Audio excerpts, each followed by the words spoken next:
एक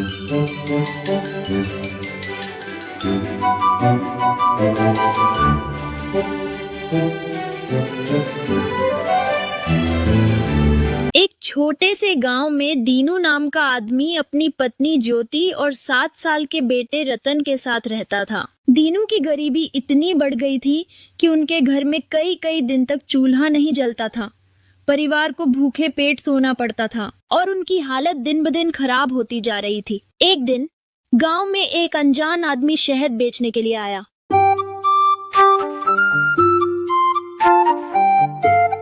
आओ भाई, शुद्ध और जंगली शहद ले जाओ। बीमारियां भगाओ, सेहत बनाओ। जो एक बार चखेगा वो हर बार मंगवाएगा। जो बच्चा खाए वह हंसे और खिलखिलाए। जो बूढ़ा खाए फिर से जवान नजर आए। देखते ही देखते शहद खरीदने वालों की भीड़ लग जाती है। ज्योति और उसका बेटा रतन अपने घर के दरवाजे के बाहर बैठे हुए थे। शहद वाले को देखकर रतन अपनी माँ से कहता है, माँ, देखो ना, सब शहद खरीद रहे हैं। मुझे भी शहद दिलवाओ, मेरा भी मन कर रहा है शहद खाने का। माँ, मुझे भी थोड़ा सा शहद दिलवाओ ना। बेटा, मेरे पास अभी पैसे नहीं हैं। जब ये अगले हफ्ते शहद बेचने आएगा तब मैं तुम्हें शहद दिलवाऊंगी। तुम्हें शहद मिल जाएगा, बस थोड़ा सा इंतजार करो। नहीं, मुझे अभी शहद चाहिए। आप मुझे हर बार यही कहकर बहका देती हो कि अगली बार दिलवाऊंगी। मुझे अब इंतजार नहीं करना है। माँ, सब लोग शहद ले रहे हैं और मैं क्यों नहीं? ज्योति गुस्से में रतन को अंदर ले जाती है और रोते हुए कहती है, रोना बंद कर। जब एक बार कह दिया कि मेरे पास पैसे नहीं हैं, तो फिर मैं तुझे शहद कहाँ से दिलवाऊं? तुझे पता भी है कि हम कितनी मुश्किल से अपना गुजारा कर रहे हैं। घर में एक पैसा भी नहीं है और तू शहद की जिद कर रहा है। क्या तुझे नहीं समझ आता कि हमारी हालत क्या है? अरे क्या हुआ? तुम्हारी आंखों से आंसू क्यों आ रहे हैं? कुछ नहीं, बस अपनी तकदीर को देखकर रोना आ गया। आज शहद वाला आया था और रतन मुझसे जिद करने लगा कि मुझे शहद दिलवाओ। तुम जानते हो, जब भी वह जिद करता है मेरा दिल टूट जाता है, लेकिन क्या करूं? कैसे उसकी जरूरतों को पूरा करो? ज्योति, उस मासूम को क्या पता हमारी मजबूरी का। तुम उसे प्यार से समझा देती ये बात। वह तो बस अपनी छोटी सी ख्वाहिश को पूरा करने की जिद कर रहा है और हमें उसे निराश नहीं करना चाहिए। लेकिन तुम जानती हो हम कितनी मुश्किलों से गुजर रहे हैं। प्यार से मानता कौन है जो मैं उसे समझाऊं? घर में एक पैसा नहीं है। पूरे 2 दिन हो गए हैं, घर में खाना नहीं पका। तुम्हें क्या लगता है इस हालात में मैं कैसे उसे समझाऊं? हर दिन मेहनत करते हैं, फिर भी कुछ नहीं बदलता। हमारे पास कोई रास्ता नहीं बचा। हर रोज यही ख्याल आता है कि कब तक इस दर्द को सहन करूं। इस घर में 2 वक्त की रोटी भी मुश्किल से जुटती है। रमन की ख्वाहिशें कैसे पूरी करेंगे हम? ऐसी बात नहीं है। तुम जानती हो कि मैं कितनी मेहनत से काम करता हूँ, दिन रात एक कर देता हूँ, लेकिन फिर भी मेरी तकदीर में पैसा नहीं है। इसमें मैं क्या कर सकता हूँ? मेरी मेहनत में कोई कमी नहीं है। ज्योति, ये सारा खेल मेरी तकदीर का है। मैं जितनी मेहनत करता हूँ उतनी ही मुश्किलें बढ़ जाती हैं। लगता है जैसे हमारी किस्मत में सुख नहीं लिखा है। तुम चाहो तो मैं रमन के लिए और भी मेहनत कर सकता हूँ, लेकिन जब तक किस्मत साथ न दे तब तक सब कुछ बेकार लगता है। तुमसे मैंने कितनी बार कहा है, समझदारी और मेहनत से काम किया करो। तुम अपने सीधेपन की वजह से हर जगह धोखा खा जाते हो। दुनिया अब इतनी सीधी नहीं है जितना तुम सोचते हो। तुम एक काम करो, अपने मित्र हरि के पास जाकर कुछ काम मांगो। वह तुम्हारी हालत को समझेगा और तुम्हें कोई ना कोई रास्ता जरूर बताएगा। ऐसे घर में बैठे रहने से कुछ नहीं बदलेगा। हमें अपने लिए ही नहीं, रतन के भविष्य के लिए भी सोचना होगा।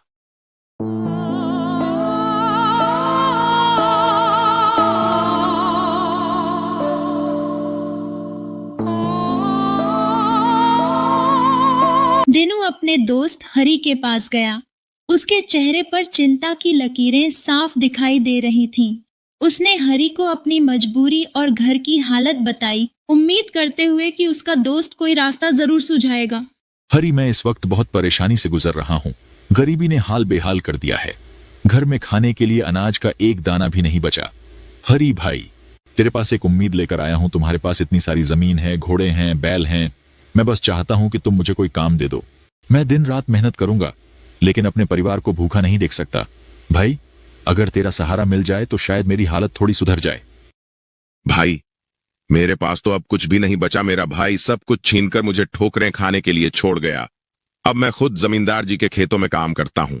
अगर फिर भी तुम मेरे साथ काम करना चाहते हो तो मैं तुम्हें अपने साथ रख सकता हूँ, लेकिन देख लो, काम थोड़ा मुश्किल होगा।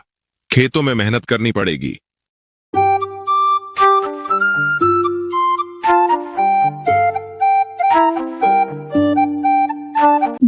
और हरी अब जमींदार के खेत में मेहनत से काम करने लगे।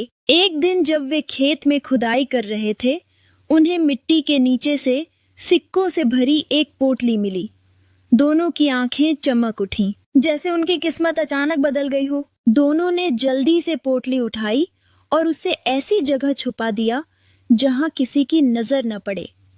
उस दिन से वह पोटली उनकी सबसे बड़ी जिम्मेदारी बन गई। वे दिन रात उसकी हिफाजत अपनी जान से भी ज्यादा करने लगे। दिनू, अगर जमींदार को पता चल गया कि उनके खेत से हमें सोने के सिक्कों से भरी पोटली मिली है और हमने उसे छिपा कर रखा है, तो वो हमें जिंदा नहीं छोड़ेंगे। और सोचो, अगर हमने उन्हें बता भी दिया तो वो पोटली छीन लेंगे। हमारे हाथ कुछ भी नहीं लगेगा। इतने महीनों से हम उनकी जमीन पर काम कर रहे हैं, लेकिन उन्होंने एक फूटी कौड़ी तक नहीं दी। उल्टा हमें हमेशा डांट और फटकार ही मिली। अगर पोटली के बारे में बताया तो हमारा हाल और भी बुरा हो जाएगा। भूखे मरने के दिन आ जाएंगे। हमें इस बात का राज हमेशा अपने तक ही रखना होगा। इन सिक्कों से हम कोई अच्छा काम शुरू करेंगे और फिर सुकून से अपना जीवन जिएंगे। हमें ऐसी जगह ढूंढनी होगी जहां ये सिक्के पूरी तरह सुरक्षित रहें और किसी की नजर भी न पड़े। तुम सही कह रहे हो। हमें इसे अपनी तकदीर का तोहफा मानकर संभालना होगा, लेकिन किसी को कानो कान खबर न होने देना। दिनू और हरी दोनों ही उन सिक्कों से अपना काम शुरू करने का सपना देख रहे थे, लेकिन हरी के मन में लालच घर कर गया था। वह नहीं चाहता था कि दिनू को भी उन सिक्कों में से कोई हिस्सा मिले।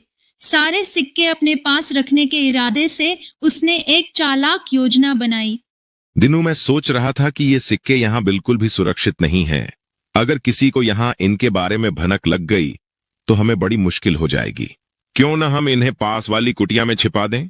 वह जगह सुनसान है और किसी का ध्यान भी नहीं जाएगा। वैसे भी इस खेत में हर कोई आता जाता रहता है। कुटिया में सिक्के ज्यादा सुरक्षित रहेंगे और जब हमें जरूरत होगी तो आराम से वहां से ले सकते हैं। हरी, बात तो सही लगती है। यहाँ सच में ज्यादा खतरा है, लेकिन मुझे कुछ अजीब सा लग रहा है। कुटिया में सिक्के रख तो सकते हैं, पर वहां भी पूरी तरह सुरक्षित रहेंगे, इसका क्या भरोसा। चिंता मत कर दिनू, कुटिया सबसे अच्छी जगह है।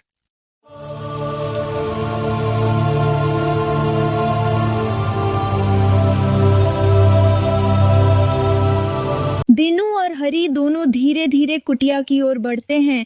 कुटिया में पहुंचते ही दोनों अंदर झांकते हैं और देखते हैं कि एक बुजुर्ग बाबा वहां बैठे हुए हैं। बाबा, यह हमारी मेहनत की कमाई है। हम इसे आपके पास सुरक्षित रखना चाहते हैं। हमें भरोसा है कि आप इसे बुरी नजर से बचाकर रखेंगे। बच्चों, तुम्हारी नीयत साफ है और मैं जानता हूं कि तुम दोनों कठिनाई में हो। तुम्हें चिंता करने की जरूरत नहीं है। ये सिक्के सुरक्षित रहेंगे। आपको तकलीफ देने के लिए आपसे माफी मांगते हैं बाबा।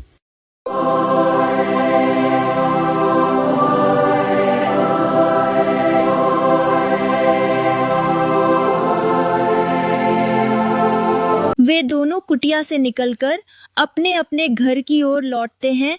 घर पहुंचकर अपनी अपनी पत्नियों को सोने के सिक्कों के बारे में बताते हैं। क्या जी, आप उस दिनों को आधे सिक्के दे दोगे जब लक्ष्मी जी खुद चलकर आ रही है? तो आप क्यों उस दिनों से बंटवारा करना चाहते हो? नहीं नहीं, मैं तो सारे सिक्के चुराने की सोच रहा हूँ। आज रात को ही मैं वो सिक्के उस बाबा की कुटिया से चुरा लूंगा।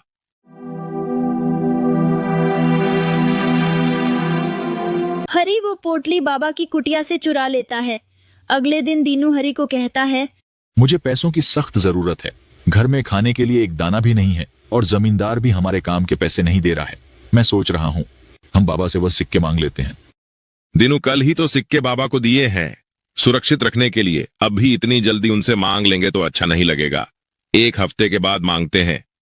घर में बीबी और बच्चा भूखा बैठा है और तुम 1 हफ्ते का इंतजार करने की बात कर रहे हो? यह मुझसे नहीं होगा। मुझे अभी वो सिक्के चाहिए और मुझे उन्हें बाबा से लेकर ही रहना है। हम आज ही वो सिक्के ले आएंगे और फिर उनका बंटवारा कर लेंगे। पोटली लेने के लिए दोनों बाबा की कुटिया पर पहुंचते हैं। जब बाबा उस पोटली को ढूंढते हैं तो उन्हें वह पोटली कहीं नहीं मिलती है। हरी बाबा को कहता है, मुझे तो लग रहा है कि यही बाबा हैं जिन्होंने हमारी पोटली गायब कर दी है। इतने सारे सिक्के देखकर किसी के भी मन में लालच आ जाता तो ये बाबा क्या चीज है? बेटा, तुम क्या सोच रहे हो? मुझे समझ आ रहा है। लेकिन मैं तुमसे यही कहूंगा कि तुम मुझ पर शक न करो। क्या तुम सच में मानते हो कि मैं तुम्हारी मेहनत की कमाई छिपाऊंगा? ये सिक्के नहीं बल्कि तुम्हारी मेहनत की कीमत है। लेकिन याद रखना, ये लालच का रास्ता कभी अच्छा नहीं होता। बाबा, मुझे आप पर पूरा विश्वास है। मैं जानता हूँ कि आपके मन में बुरे इरादे नहीं हो सकते। आप जैसा नेक दिल इंसान ऐसा नहीं कर सकता। दिनू और हरी दोनों घर लौट आते हैं। दिनू घर पर उदास बैठा होता है। उसकी आंखों में आंसू थे। कहीं से भी मदद की कोई उम्मीद नजर नहीं आ रही थी। वो उदास मन से हरी के घर की ओर निकलता है।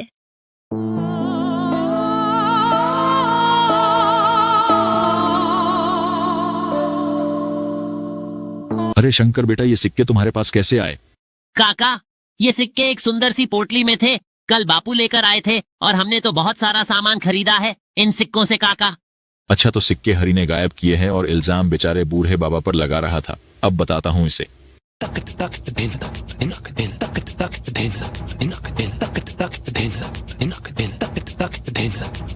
दिनू जमींदार के घर उनसे मिलने जाता है और कहता है, साहब, मैं आपसे कुछ कहना चाहता हूँ। दिहाड़ी मांगने आए हो तो वो अभी नहीं मिलेगी। नहीं साहब, मैं तो ये कहने आया हूँ कि आपके खेतों में हरी को सोने की पोटली मिली है और वो उस पोटली को घर ले गया। मैंने सोचा आपको बता दूं। तुमने तो मेरी मुश्किल खत्म कर दी है। मैं कब से उस पोटली को ढूंढ रहा था और हरी उसे चुरा के ले गया। तुम चाहते तो तुम भी उस पोटली में से कुछ सिक्के चुरा सकते थे, लेकिन तुमने ऐसा नहीं किया। मैं तुम्हारी ईमानदारी से बहुत खुश हूँ। कुछ पैसे इनाम में देना चाहता हूँ और जल्द ही तुम्हें तुम्हारे काम के पैसे भी मिल जाएंगे। साथ ही तुम्हारी पक्की नौकरी मैं अपने गोदाम में लगवा दूंगा।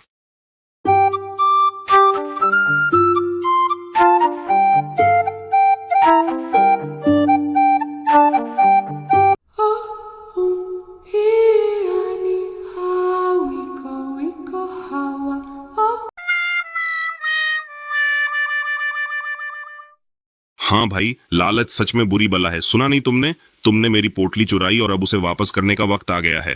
लेकिन सिर्फ पोटली वापस करना ही काफी नहीं होगा। जो खर्चा तुमने किया है उसकी भरपाई तुम्हें खुद करनी होगी। जब तक तुम मेरे पैसों की भरपाई नहीं कर देते तब तक तुम्हें मेरे खेतों में काम करना होगा, और वो भी बिना एक भी पैसा लिए। मुझे अपनी गलती का एहसास हो गया है। लालच ने मुझे अंधा कर दिया था। मैं पोटली वापस करूंगा और जितनी भी गलती की है उसकी भरपाई करूंगा। नमस्कार दोस्तों, आपका साथ हमारे लिए बेहद खास है और हम हर वीडियो में अपने दिल और मेहनत से बेहतरीन कहानियाँ बनाने की कोशिश करते हैं ताकि आपको कुछ ऐसा मिल सके जो आपकी सोच को छू जाए। इसलिए हम आपसे एक गुजारिश करना चाहते हैं, अगर आपको हमारी कहानियाँ पसंद आए तो इसे लाइक करें, अपने दोस्तों के साथ इस अनमोल ज्ञान को शेयर करें, और यदि आपने अभी तक चैनल को सब्सक्राइब नहीं किया है तो जल्दी से कर लें। सब्सक्राइब करने के साथ ही बेल आइकन को भी दबाएं ताकि आपको हमारे नए वीडियो की नोटिफिकेशन सबसे पहले मिले। तो इंतज़ार किस बात का है, अभी सब्सक्राइब करें और हमारे साथ इस सफ़र का हिस्सा बने। आप सभी के इतने प्यार और समर्थन के लिए दिल से शुक्रिया। मिलते हैं अगली वीडियो में। इसी तरह की रोचक और मनोरंजक कहानियाँ देखने के लिए हमारे चैनल को सब्सक्राइब करें और बेल आइकन का बटन भी दबा दें ताकि आपको आने वाले हर कहानी की नोटिफिकेशन सबसे पहले मिल सके।